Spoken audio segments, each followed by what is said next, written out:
I felt a lot of pressure due to the immense amount of expectations put on me by the South Asian American society. I wanted to get some of my crew together to have an open and honest conversation about mental health.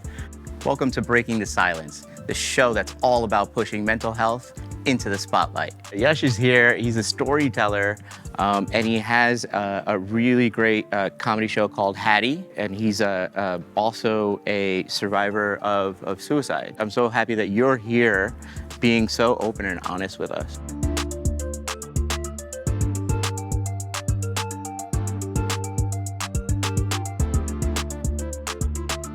Hey guys, thank you for being here. I know you guys personally from very different situations, so I'll try to explain that as well. We have Ankur Verma. He's a psychotherapist from Chicago, and he also has the Instagram handle Brown Man Therapy. We have Nimesh Patel, my cousin. He's an Emmy-nominated comedian, writer, model, and he's here to really support what we're trying to do here. Next up, we have Krishna, and he is one of our board members for South Asian Americans for Change, and he helps out with the operations team. I wanted to get some of my crew together to have an open and honest conversation about mental health. You know, people always say, why don't men, just sit down and talk to each other, right? It's all solution-based, right? So I said, you know what? Let's just show what it looks like.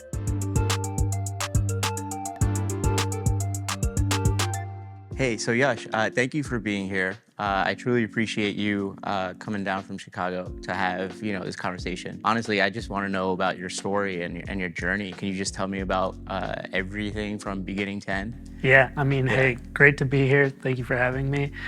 I began to struggle with my sexuality when I entered high school, 2012. 2012 to 2020, I was unsure if I was gay or not, but that thought terrified me. Yeah. Because again, I think anybody going through that across the world is terrified when they first realize that they're different. And then on top of that, it's like the acceptance isn't super great in our community either. So I spent a lot of the process, I think, denying who I was and kind of fighting those thoughts. I think a big, piece of advice in our community is like, shrug it off, keep your mind busy. Right. And there is a value to, distracting yourself with positive things to not think about certain other things. But when you start denying a part of who you might be, it gets kind of dangerous. Yeah. So fast forward 2020, after, processing, I finally realized, okay, time to stop running. I now identify as pansexual, but when I first came out to my dad, brother, mom, and girlfriend at the time, I thought I was gay because it's like, oh, if that's what I was running from, that's what I have to be. It's either this or that, this or that. Black and white thinking is common across all humans because we like labels, we like categories, we like to know what is so we don't have to overthink about it. Sometimes maybe there isn't one answer, and it's given me time to really process you don't have to be this or that, you can be somewhere in between. And there's mixed responses to that naturally, but you kind of have to put aside obviously the initial reaction you're going to get and realize, A, if you're getting support, it's great, and B, some of the reactions are a product of the culture. It was a realization that the habits I developed during that time, denial, over-checking situations and everything, turned into a form of OCD. Now, I was able to kind of just be. I'm sure Ankur knows a lot about this, but rumination is a term that I've started to learn and truly learn not to do. Can you tell us what rumination is? Yes. Rumination is when you're spending a lot of time obsessing over either past events or the anxiety of the situation rather than trying to solve the problem. Okay. And so you get kind of stuck in this cycle of, oh, that stresses me out. Now I'm thinking about this. That stresses me out. So I'm thinking about this. And then it just never stops. So it's like a snowball effect of just stress on top of stress on top of stress. Okay. The habits that have developed over the last decade led to a very serious form of OCD. Okay. Only now am I starting to really understand what exactly it is that I'm going through. So I experience harm OCD, which we'll define a little later, but it's this fear of all the intrusive thoughts in your head that make you think you want to hurt people or do things that are totally against who you believe yourself to be. Okay. Because of that, you start going out of your way to make sure those things don't happen. Right. So, started therapy December of 2021. We added medicine a few months in. Again, I think it really hit me when I was like I just stopped going to work. Yeah, just wasn't logging in, overusing sick days. And then Monday, May 23rd of last year, I had decided, okay, guess it's enough. It'll make sense why I'm going to be a little maybe overly candid about this, but I'm like, okay, I think it's time to go. I'm going to overdose on my pills. Okay. Took 8 pills, sat there, watched Ozark, series finale. I'm like, okay, I'm going to go out at least finishing something. Then I realized, like, logic dawned on me, and I'm like, oh, I probably shouldn't have taken those pills because I'm probably not going to die. Or even if I don't die, I'm going to start puking all over the floor. Something, I don't know. Yeah. Called my therapist. She's like, okay, I think an attempt is enough. She called my mom. Mom rushes home. My like entire family is there at this time. So we had to like make up an excuse about, oh, he has a stomach ache, so he's going to the hospital. Like at the end of that week, for the first time, I believed that I might get better because I had the education, I had the resources, I was learning what OCD is. By the end of that week, I believed I would get better. They recommended me to a place called Rogers Behavioral Health in Skokie, Illinois. Went there for 2 months. And at the end of it, John Mulaney did a show about his spiral into drug addiction that I saw a couple weeks before discharge. Around that time, my best friend also said, God damn it, Yash, you make so many suicide jokes. One day I'll see a Netflix special about this. I don't know why that just hit, but for some reason, it seemed like that could be a way to channel what I'd been going through. And I'm always creative. I have an idea. The more I started to write it and treatment was ending, I'm like, maybe there's something here. And then that Hattie comedy show, which I'll get into, is born. I wanted to be a filmmaker, still do my whole life. And film is a medium like any other form of storytelling where, you know, you can decide how the story goes, Right. Unlike real life. And I think I found a comfort in that because you see that, you know, I wish people behaved that way. I wish people behaved that way. Well, I got character development to eventually make it happen. But then you look at that and it actually helps you cope with your own life because the lows, the highs, the whatever, you have to start embracing yourself as a character in a story. And that's probably one of the best things that I'm continuing to learn in mental health, that like talk to yourself as if you were talking to someone with your same exact situation going through it. You'd be empathetic to your friend. You'd try to help them problem solve. Yeah. But we struggle to do that with ourselves. So basically what you're trying to say is like your interest in film really aligned with just speaking about mental health and just being open and honest. I think it was a great idea to kind of put those two together and really use that as a platform to talk about it, you know, and be comfortable. I was just gonna say, I think that's really cool too because, you know, we were talking and I think life is mostly B-rolls, right? And then you have this finished product and you're supposed to feel the pressure to say, okay, I am this. And that's really a great parallel to filmmaking that, you know, you behind the scenes are putting in so much work and going through so much footage and then you put out a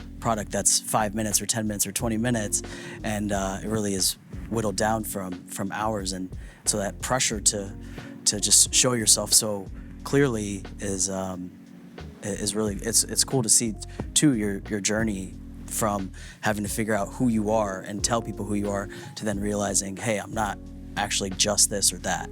I mean, it opens up your confidence to talk about these things, right? In real life, we don't want to talk about any of it because there's all that shame and like, I mean, even while we're doing this episode, right? Like, storytelling and film, I feel like, can also reach people in a way that sometimes we can't in real life. You know, you talk to someone, they tell you something, you don't really remember it, but then when you see it on the screen with like sweeping music and then like you're inspired with the lighting and everything, you're like, okay, I'm gonna change my life. And that's what films did to me. I wanted to use that to then hopefully inspire people through my stories. Film to me is special because I think if you can tell a story and present ideas that aren't getting to people in everyday life, I think film and TV and media have a power to do that. You have the music, you have the inspirational ability. So I've always wanted to do those sorts of things. I think it naturally made me a very creative person. It made me study people a lot. Okay. I started out wanting to become a filmmaker from as long as I can remember. I'd say age 12. My dad wasn't super for it just because there's a lot of struggle to make it. I don't want you to have to go through that struggle. So there's that defining of, I'm going to save you this sadness so that you can be happy. But in the process, here's me wondering, when am I going to get to do what I actually want to do? The issues that our parents went through, I know the stories that my dad has told when my dad came here to the States when he was 14, the trauma that he experienced, he is going to inevitably pass something on to me. Not intentionally, right? But if he's, or our parents are experiencing anxiety or have to be really hypervigilant, right? They don't grow up in a safe environment, then they're going to pass on some of that hypervigilance to us. And that's what we talk about and think about when we think about generational and intergenerational trauma. We've talked about rumination and anxiety, right? Anxiety runs in a loop. So I think that's the idea too of having conversations like this, is that we're literally breaking the cycle, because nobody who has looked like us or has come from these backgrounds that we've come from have had these conversations before. The way you coped with some of the issues that you talked about was creating this really artistic show, a storytelling show called Hattie. Can you talk to us about that show and how that came about? Hattie is, like you said, a storytelling show. It's a stand-up comedy special about my healing journey after that suicide attempt. I decided to do that because I realized that suicide is a hush-hush topic that people face a lot of shame for. And it's ironic because it's like the person suffering suffered even more, and now we shame them for that. I wanted to prove the point that before and after the suicide attempt, I am still Yash. I'm still good at all the things I'm good at, still bad at all the things I'm bad at, still like the same things. Hattie is a nickname given to me by a very special person in my life, referred to as the angel in the project. It's also, I think, a nice play on the fact that, like, we all wear many hats. You are not only seen as a dad or a husband or a son or however else you see yourself. You are all those things. Same thing, I'm all these things, and I'm also the guy who attempted suicide. But that one label doesn't have to be the one. And I thought comedy would be a good way to process and share it, because I feel like there's no better way to really break that awkwardness between people than when someone says something funny and you look over to the person, even if they're just in the same area, and you smile for a moment. That energy There's is that moment of connection. Yeah. You both found something funny. you both found something funny, and now you know, like, I can be comfortable with this person. Now we can maybe talk about it. If we can maybe talk about it, then maybe other people can talk about it. Yeah, it's rare to see men, South Asian men, even talk about, like, if they're sad or depressed, and you're out here talking about your entire story, which is commendable. Yeah, and I think, like, how do you start talking about anything? You slip it in a conversation, right? Like, you mentioned the game you went to, you mentioned the movie you saw. I think it's a difficult first step, but we have to be comfortable saying, and yeah, on Tuesday I saw my therapist, and then initially it might open that floodgate and be like, oh, you're seeing a therapist? It's like, yeah, it's cool. The more you start normalizing, I think, instances like that in conversation, then it becomes easier for people to say, like, oh yeah, I was feeling this way, and then you're talking about that. Yeah. My friends recently, though, just started doing this thing called sad boy hours. Sad boy hours? Yeah, it's They reserve a specific time when you're not hanging out doing anything else to just like, okay, this is the space, kind of like this, where you can unload all your feelings. You know, I think having a support system is right up there with our main psychological needs. We need this emotional support that is going to help us release a little bit of that struggle that we're experiencing that isn't so easy to put into words, right? And so that's where if we have somebody to turn to and we have somebody to talk to, we have sad boy hours, that is a great form of emotional support that sometimes gets put on the back burner. People in general, just kind of example driven. If no guy's talking about how annoyed they are at work about something, whatever it is, whatever emotion they're going through, then no one's gonna talk about it. But the instant someone does, everyone's like, oh yeah, man, fuck my boss. Yeah. You know, like it's just who's gonna be the first person to step in and say stuff. But anytime I found that I've talked to anybody about anything that I'm actually feeling, everyone's just like, oh yeah, okay, like oh that's crazy, or oh you should handle it this way, or oh I'm also going through that. It's never been like you're sad, you know. I think by openly talking about this, it's given other people permission to come to me and be like, hey, I've had these feelings, or this is something that I've experienced. And a lot of like people that I looked up to that I didn't realize that they needed this outlet as well. They were able to reach out and basically by giving that permission, by being part of this. So I think that's been really important. Yeah. And it's made a huge impact in my life and deepened my relationships with people that I've known. So I just want to say thank you, Yash, for being here. Truly appreciate you taking the time and sharing your story with us. Thank you for listening to my story. One thing I want to leave you guys with is each time I heal, I'm going to heal better than I did previously. I was at a 0 then, but the lowest I'll go now is a 2, because whatever I learned, like I can't go lower than 2. The next time I fall, 3, 4, whatever, but it's still better than 0. And that might be the like one piece that can keep you motivated. Keep believing, keep fighting, keep doing what you need to do. Thanks, bro. Yeah, thank you. Something that I want to share to those that are watching is that it is possible. You know, let's stop talking about us, you know, wanting to have better relationships, right? Let's actually do it. And the reason why we're here today is to show that, you know, it is possible. It's pretty easy. This is the time to take that next step. And that next step is to just start talking about it. We all have mental health. If you want to be better, stronger, faster in every facet of your life, it starts with here. No matter what you're going through, talk to somebody about it. Someone's gone through the same thing. You'll be better on the other end for it. I think the hardest part about a conversation like this is just getting started. So I would say just find someone you love and then just start talking. So we've talked about a lot of powerful things today, and if you're thinking about going to therapy or asking for help in some way, just take the first step. You can share this link or talk to somebody in your life that has gone through a similar experience, and things get easier from there. You're at a point in your life, and there's going to be many points like this where you feel that you got to do it all by yourself. But there's so many things in our life that we do with the help of each other, and we're better for it. This, if anything, your brain, your emotions, your feelings is the most important thing, because it's going to help you do all those other things too.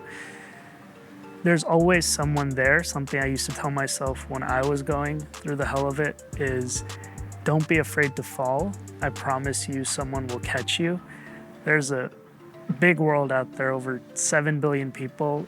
Be patient, have faith. I promise someone will catch you. So we've had a very powerful conversation here today, and as you share this link, you can continue this conversation.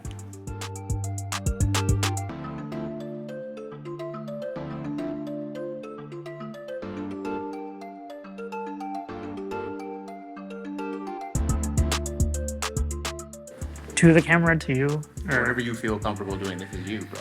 Cool. Hey guys, thanks for being here. You came from Chicago, you as well, from far away. You can cut that out. Chicago, far away. You can always cut out, but yeah, more. Yeah.